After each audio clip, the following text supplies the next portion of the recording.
Flight 428 from Dallas to Seattle departed on schedule that Thursday evening, carrying 173 passengers through darkening skies toward the Pacific Northwest. Flight attendant Nina Ramirez moved through her duties with the practiced efficiency that came from 8 years of flying.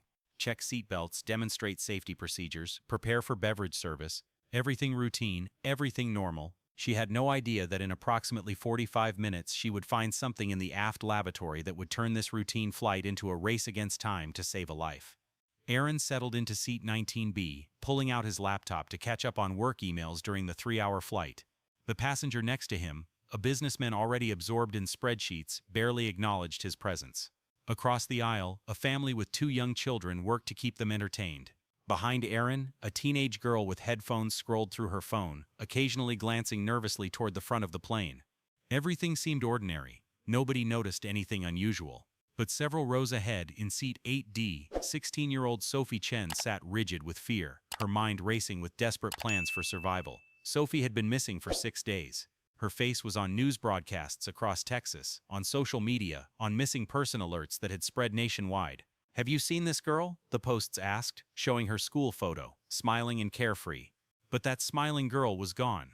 The Sophie sitting in seat 8D was terrified, exhausted, and trying to figure out how to alert someone that she'd been kidnapped, that the man sitting next to her claiming to be her father was actually her abductor, and that this flight was carrying her further from home and safety with every passing minute.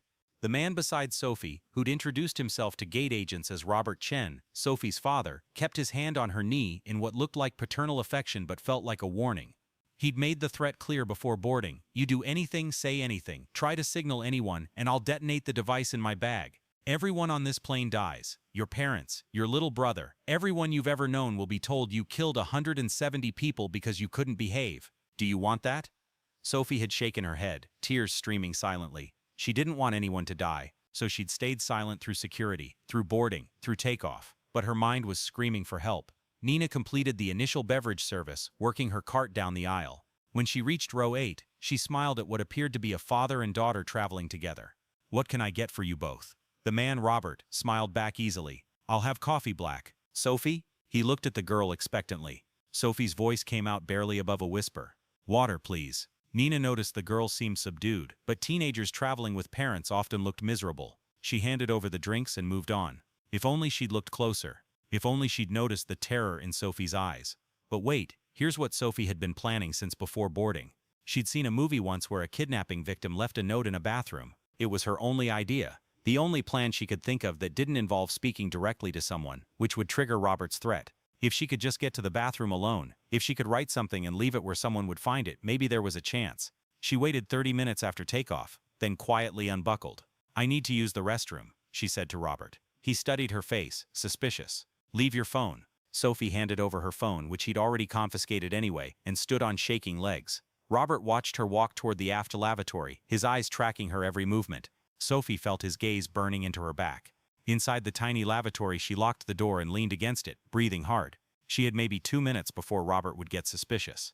She searched the small space frantically. No pen, nothing to write with. Then she remembered the eyeliner pencil in her jacket pocket, one of the few personal items Robert had allowed her to keep. Her hands shook as she pulled it out. What could she write? What would be found? Who would see it? Sophie's mind raced through possibilities. She couldn't write on the walls, too obvious, too visible when she opened the door. The mirror? She scrawled quickly in the corner of the mirror, small letters that could be mistaken for smudges. "Help me. Not his daughter. Kidnapped. Seat 8D. Please." Her handwriting was messy, desperate. Would anyone see it? Would anyone believe it? She had no time to think it through. She flushed the toilet for sound, washed her hands quickly, and took one last look at her message. Then she unlocked the door and walked back to her seat, her heart hammering so hard she thought it might burst through her chest. Robert searched her face when she returned. "Everything okay?" His voice was pleasant, but his eyes were cold. Sophie nodded, not trusting herself to speak. She buckled in and stared out the window at the darkness below, praying that someone would find her message, that someone would understand, that someone would save her before Robert carried out his plan. Because she'd overheard enough of his phone conversations to know they weren't really going to Seattle. They were connecting to an international flight. Once they left the country, she'd disappear forever. 30 minutes later, Nina was doing a cabin check when she noticed the aft lavatory's occupied light had been on for a while. She knocked gently. "Hello? Is everything all right in there?" A male voice responded. "Yes, just a moment." When the door opened, an elderly man emerged, apologizing for taking so long. Nina smiled and started to move away, then stopped. Something made her glance inside the lavatory. She wasn't sure what. Maybe instinct. Maybe luck. But her eyes caught something on the mirror. Nina stepped inside and closed the door, studying the mirror. Faint letters smudged in what looked like makeup. She leaned closer, her heart starting to race as she made out the words, "Help me." Not his daughter. Kidnapped. Seat 8D. Please. Nina's blood ran cold. She read it again, making sure she wasn't misinterpreting. No, it was clear. Someone on this plane was kidnapped. Seat 8D. Nina's mind flashed to the teenager she'd served earlier, the subdued girl traveling with her father. Oh God. Nina took a photo of the message with her phone, then very carefully wiped it clean so the kidnapper wouldn't know it had been discovered. Her hands were shaking. Her training kicked in. Don't confront. Don't alert the suspect. Follow protocol for serious threats. She exited the lavatory and walked as calmly as possible to the forward galley, where her colleague Marcus was preparing for the next beverage service. Marcus. Nina's voice was urgent but quiet. I need you to cover for me. Emergency. She showed him the photo. Marcus's eyes went wide. Oh my God, what do we do? Nina was already moving to the cockpit, knocking with the emergency pattern. Captain Sarah Jenkins opened immediately. What's wrong? Nina showed her the photo, explaining quickly about the girl in 8D and the man claiming to be her father. Sarah's expression hardened. Get me a visual confirmation. Don't let them know anything is wrong. I'm calling this in. Sarah immediately radioed ground control with an encrypted emergency message. We have a possible kidnapping in progress on board. Passenger in seat 8D, female juvenile, approximately 16 years old. Adult male in 8E claiming to be father, but message found indicating kidnapping. Requesting FBI and law enforcement meet aircraft on arrival. Advise on procedure. You won't believe what happened next in the cockpit. Within 2 minutes, ground control had identified the passengers in row 8 from the manifest. Robert Chen and Sophie Chen. Tickets purchased 3 days ago with cash at a Dallas airport kiosk. Ground control ran the names through databases. Sophie Chen was flagged immediately. Missing person alert out of Houston, Texas. 16 years old. Disappeared from her high school 6 days ago. Amber alert active. The man traveling with her was not her father. Her real father was David Chen, currently in Houston coordinating with police to find his daughter. The man calling himself Robert Chen was using a fake ID. His real identity was still unknown. The FBI agent on the ground gave Captain Sarah clear instructions. Do not confront the suspect. He may be armed or have explosives. We're scrambling tactical teams to Seattle. Can you verify the girl's condition without alerting the suspect? Sarah relayed this to Nina, who nodded. She had a plan. Nina walked through the cabin with a trash bag, collecting garbage, moving slowly and methodically down the aisle. When she reached row 8, she smiled pleasantly. Any trash? Robert shook his head. Nina's eyes flicked to Sophie, who was staring at her with desperate, terrified eyes. Nina held her gaze for just a second and gave the tiniest nod. So small Robert wouldn't notice, but Sophie would understand. Help was coming. Sophie's eyes filled with tears. She'd seen it. The flight attendant knew. Someone had found her message. Relief and terror flooded through her in equal measure. Would they be able to stop Robert? Would he notice something was wrong and trigger whatever device he claimed to have? Sophie tried to keep her face neutral, but inside she was screaming. Robert glanced at her. You okay, Sophie? His use of her real name in public was part of his cover. Sophie nodded. Just tired. She prayed he couldn't hear her heart pounding. Aaron, sitting 11 rows behind this drama, had no idea anything was wrong. He worked on his laptop, oblivious to the life-or-death situation playing out ahead of him. Other passengers read, slept, watched movies. The cabin was peaceful, ordinary. But in the cockpit and galley, a coordinated response was unfolding.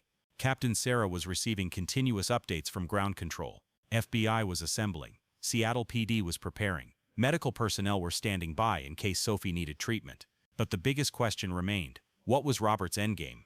And would he figure out they were onto him before the plane landed? Nina and Marcus developed a careful plan. They would maintain absolutely normal service, give no indication anything was wrong. Marcus would stay near the front of the cabin where he could observe row 8. Nina would continue regular duties but position herself to respond if Robert made any sudden moves.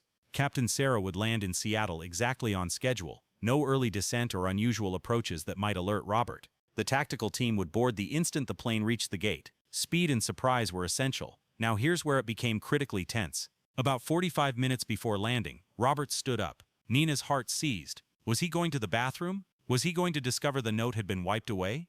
Robert stepped into the aisle and walked toward the aft lavatory. Nina positioned herself in the galley with a clear view. Robert entered the bathroom, locked the door. Nina counted seconds. 30, 60, 90. What was he doing in there? 120 seconds. The door opened. Robert emerged, his face neutral. He hadn't noticed the message was gone, or if he had, he showed no reaction. He returned to his seat. Nina exhaled slowly. Sophie had watched Robert go to the bathroom with rising panic. Had he seen her message? Had he figured out what she'd done? When he returned and sat down without saying anything unusual, she didn't know if that meant he hadn't noticed or if he was planning something terrible in response. Robert put his hand back on her knee, that same warning grip. "Not long now," he said quietly. "We'll be landing soon. Then we have our connecting flight. Everything's going according to plan." Sophie felt sick. He thought he was getting away with it. He had no idea law enforcement was waiting. Captain Sarah began the descent into Seattle, exactly on schedule. Flight attendants, prepare cabin for landing. Nina and Marcus secured the galley, made sure passengers were buckled in, went through all the normal procedures while internally their nerves were screaming. Ground control gave Sarah final instructions. Tactical team will board via front and rear doors simultaneously the moment you open them. SWAT snipers are positioned at the gate in case the suspect attempts violence. Medical team standing by. Suspect is to be considered armed and extremely dangerous. The plane descended through clouds into Seattle's evening drizzle. Passengers prepared for landing, gathering their belongings, turning off electronics. Sophie stared out the window at the approaching lights of the city. This was it. Either she'd be rescued, or Robert would somehow slip away and take her with him. She couldn't tell which outcome was more likely. Her hands were clenched so tightly her nails drew blood from her palms.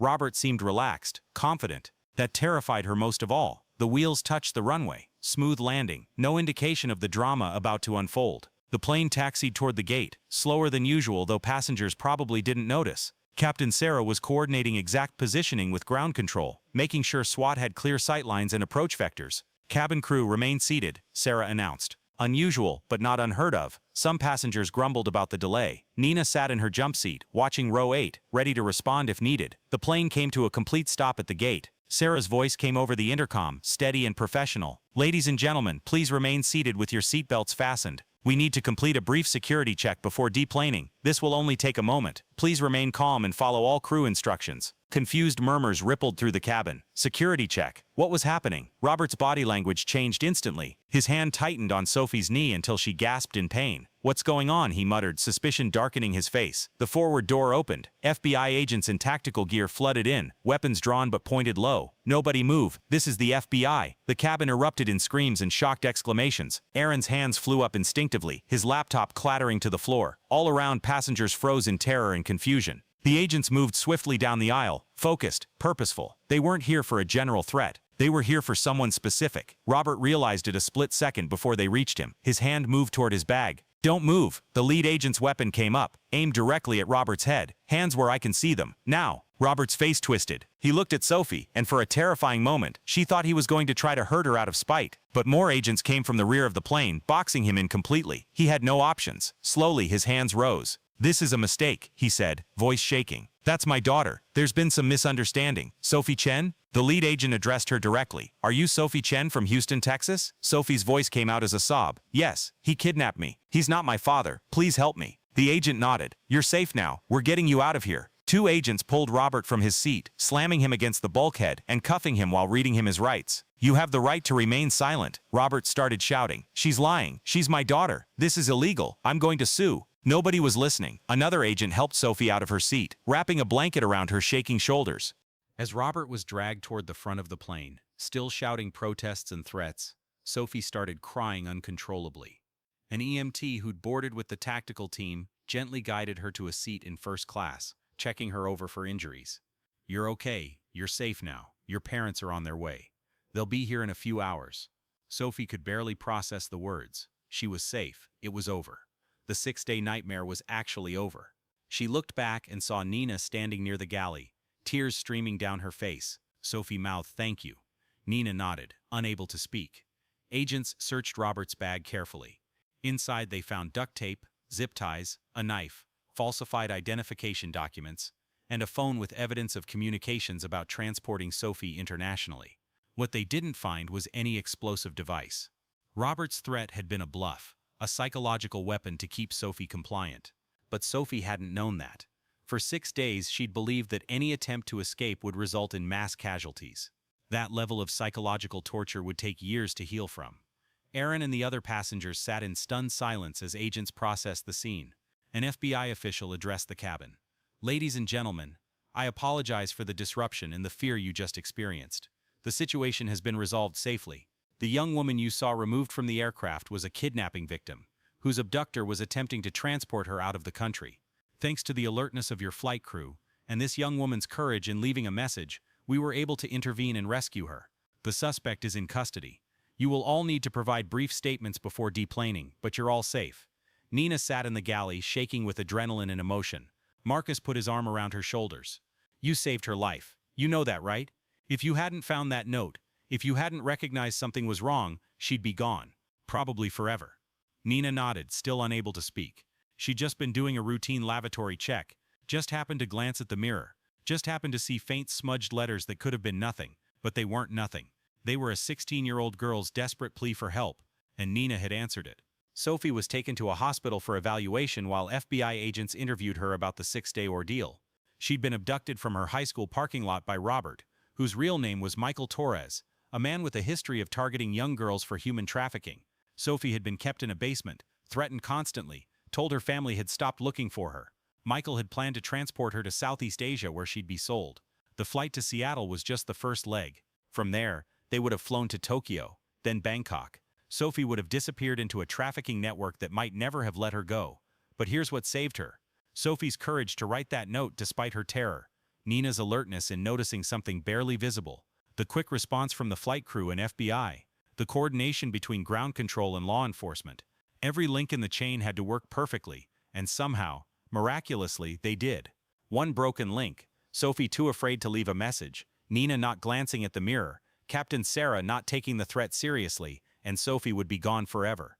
Sophie's parents arrived in Seattle that night, having taken an emergency flight from Houston the moment they'd been notified their daughter had been found.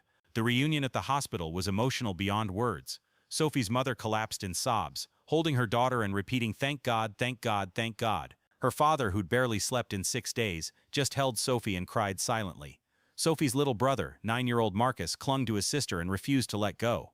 The family had been shattered. Now they were whole again, damaged but whole. Sophie specifically asked to meet Nina before leaving Seattle. The airline arranged it, and Nina came to the hospital the next morning. When Sophie saw her, she started crying again. "You saved my life. You found my message. I thought maybe no one would see it, or if they did, they'd think it was a prank or ignore it. But you didn't. You saw it, and you believed me, and you saved me." Nina hugged this brave girl tightly. "You saved yourself, Sophie. You found a way to ask for help despite how scared you were. That took incredible courage. I'm just grateful I was paying attention." Aaron learned the full story when reporters covered the incident extensively. He'd been 11 rows behind an abducted girl and her kidnapper, completely oblivious to the drama. It made him think about all the hidden suffering around us every day, the silent cries for help we miss because we're not paying attention. He reached out to Nina for an interview. "How did you notice such a small message?" he asked. Nina shook her head. "I don't even know. I almost walked past. Something just made me look. Call it intuition. Call it providence. Call it luck. I choose to call it Sophie's courage, reaching out and my training preparing me to respond." Michael Torres was charged with kidnapping, human trafficking, making terrorist threats, and multiple other felonies. During his trial, evidence emerged of at least 3 other girls he'd successfully trafficked over the past 5 years. Sophie's rescue led to investigations that ultimately freed 2 of those girls from trafficking situations internationally and brought additional charges against Torres and his network.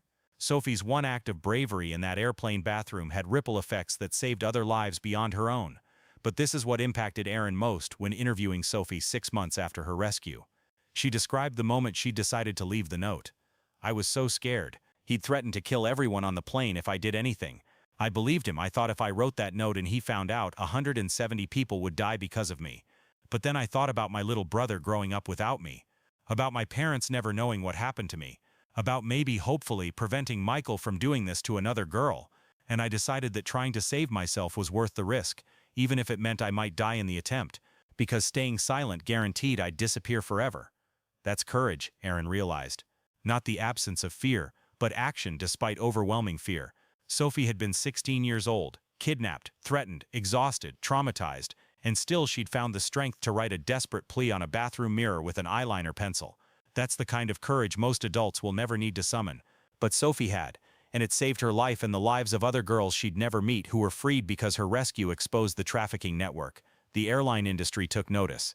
Nina Ramirez received commendations from multiple organizations, including a heroism award from the FBI, but more importantly, her story became part of flight attendant training worldwide. Pay attention during lavatory checks. Training materials now emphasized. Look for anything unusual. Notes, scratched messages, signs of distress. Flight attendants are often the only people in a position to notice something wrong. Your awareness can save lives. Nina's split-second decision to glance at that mirror changed protocols across the industry. Sophie struggled with PTSD in the months following her rescue. Nightmares, anxiety, difficulty being in enclosed spaces. But therapy helped, and so did channeling her trauma into purpose.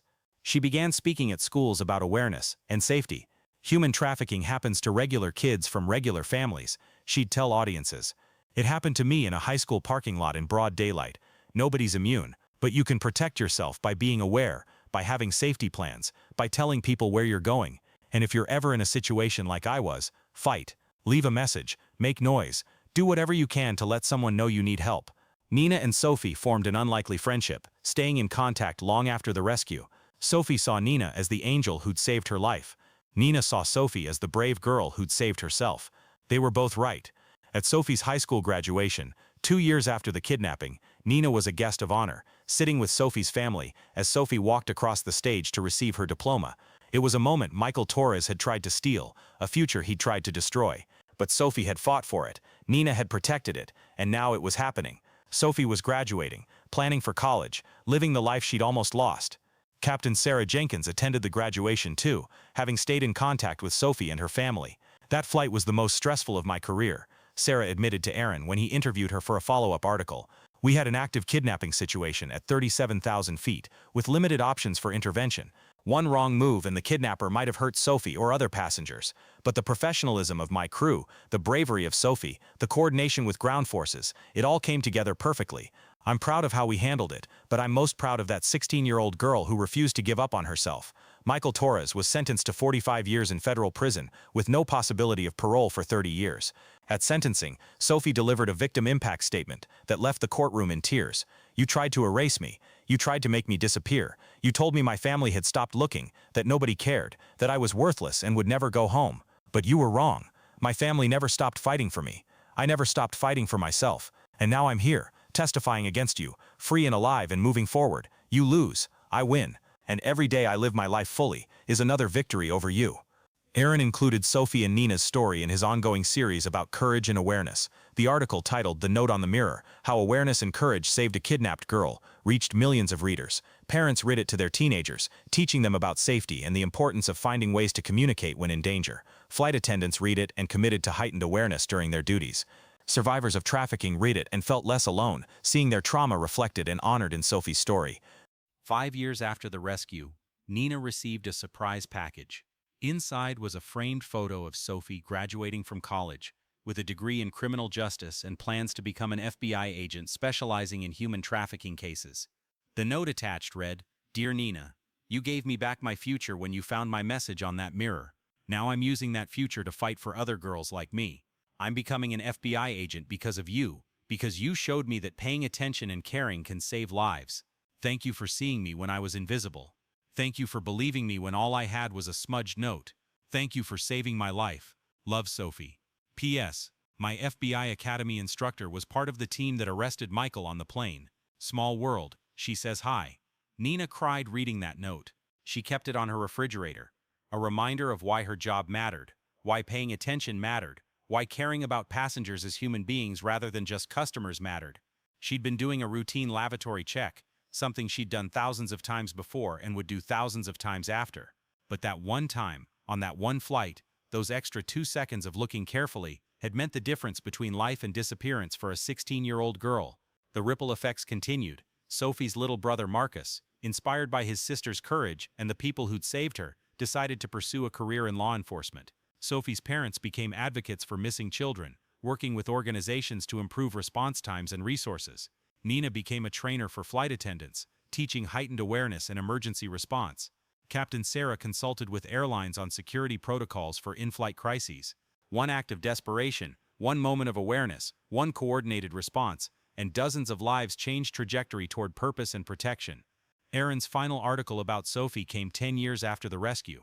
By then, Sophie was an accomplished FBI agent, having contributed to the rescue of over 50 trafficking victims. Nina was still flying but also running training programs. They remained close friends, meeting annually on the anniversary of the rescue to reflect on that day and celebrate how far they'd both come. "People ask me if I have nightmares about the kidnapping," Sophie told Aaron. "I do sometimes, but I also have dreams about the girls I've helped rescue, about the traffickers I've helped arrest, about the difference I'm making because I survived. The trauma doesn't go away, but you can build something meaningful around it. That's what healing looks like for me." Nina added her perspective. "That day taught me something fundamental about my job. I'm not just serving beverages and demonstrating seatbelts. I'm a first responder. I'm often the person in the best position to notice something wrong, to intervene, to protect. Every flight I look at passengers and wonder what stories they're carrying, what struggles they're facing, what help they might need. Sophie's note trained me to see people more deeply. That's the gift she gave me, even though I'm supposed to be the one who saved her." The bathroom mirror from that flight was preserved by the airline as a training tool. During new flight attendant orientation, instructors show photos of the mirror with Sophie's faint message and tell the story. "This is why attention to detail matters," they say. "This is why you check lavatories carefully. This is why you notice when something seems off, because sometimes someone's life depends on you seeing what others miss." Nina Ramirez saw a smudged message that could have been nothing, but she looked closer, and a girl came home to her family. That's the power you have. Use it well. Sophie and Nina's story became a symbol of the power of human connection and awareness in the fight against human trafficking. Advocacy organizations featured their story in campaigns. Law enforcement training programs used it as a case study. Survivors found hope in it. The message was clear. Trafficking can be stopped by ordinary people doing their jobs well and caring enough to pay attention. Nina wasn't a special agent or trained investigator. She was a flight attendant who looked twice at something that almost blended into the background. That was enough. 15 years after that flight, Sophie stood in front of an auditorium full of new FBI recruits telling her story. She described the terror of those 6 days, the desperation of writing a barely legible note with an eyeliner pencil, the agony of waiting to see if anyone would notice. "The thing that saved me," she concluded, "wasn't high-tech surveillance or fancy investigative techniques. It was a flight attendant who took 2 extra seconds to look carefully at a bathroom mirror. It was her choosing to believe a message that could have been dismissed as a prank. It was her acting immediately and professionally. It was coordination and care and people doing their jobs well at the crucial moment. That's how trafficking gets stopped. Not by heroes with capes, but by professionals with awareness and compassion who refuse to look away." The applause from those young agents was thunderous. They understood the lesson, that they didn't need to be superhuman to make a difference. They needed to be attentive, compassionate, and willing to act when something seemed wrong. Sophie had lived because someone paid attention.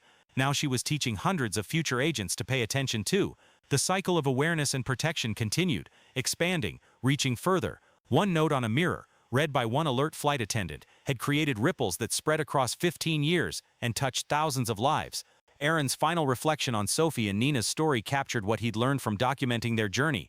"We move through the world surrounded by hidden suffering, people carrying traumas we can't see, fighting battles we know nothing about, desperately hoping someone will notice their silent cries for help. Most of the time we miss these cries. We're too busy, too distracted, too focused on our own concerns.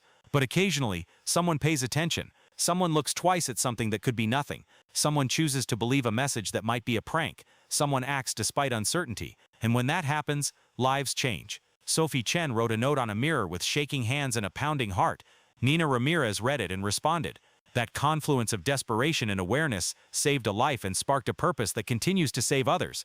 That's not luck. That's the power of human connection, of professional excellence, of choosing to see each other's humanity. That's justice.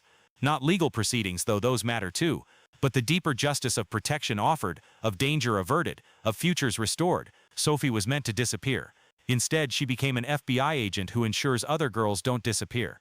That transformation, from victim to protector, from silent suffering to voice for justice, that's the real miracle of Flight 428. The note on the mirror was gone within minutes of Nina finding it, carefully wiped away to protect Sophie's secret, but its impact remained, indelible, permanent, still spreading 15 years later through training programs and rescue operations and advocacy campaigns. One desperate message, barely legible, almost invisible, had changed everything. It had saved Sophie Chen. It had inspired Nina Ramirez to train thousands of flight attendants in awareness. It had exposed a trafficking network. It had created an FBI agent dedicated to protecting others. It had reminded everyone who heard the story that paying attention matters, that ordinary people have extraordinary power, and that sometimes the difference between life and disappearance is someone caring enough to look twice at a bathroom mirror. That's the legacy of Flight 428. That paying attention saves lives. That courage looks like a terrified teenager writing a note despite believing it might kill everyone around her. That heroism looks like a flight attendant glancing at a mirror. That justice looks like a 16-year-old girl walking free from a plane where she'd expected to lose her freedom forever. And that hope looks like knowing that at this very moment, somewhere in the world, another flight attendant is checking another lavatory, looking carefully, ready to see whatever needs to be seen. The chain of awareness and protection continues. Sophie's note on the mirror started it, but it doesn't end. It never ends, as long as people choose to pay attention and care enough to act. That's the gift Sophie and Nina gave the world. The reminder that we are our brothers and sisters' keepers, that we catch each other, that invisible suffering becomes visible when someone cares enough to look. And in that visibility, in that acknowledgement, in that response, lives are saved.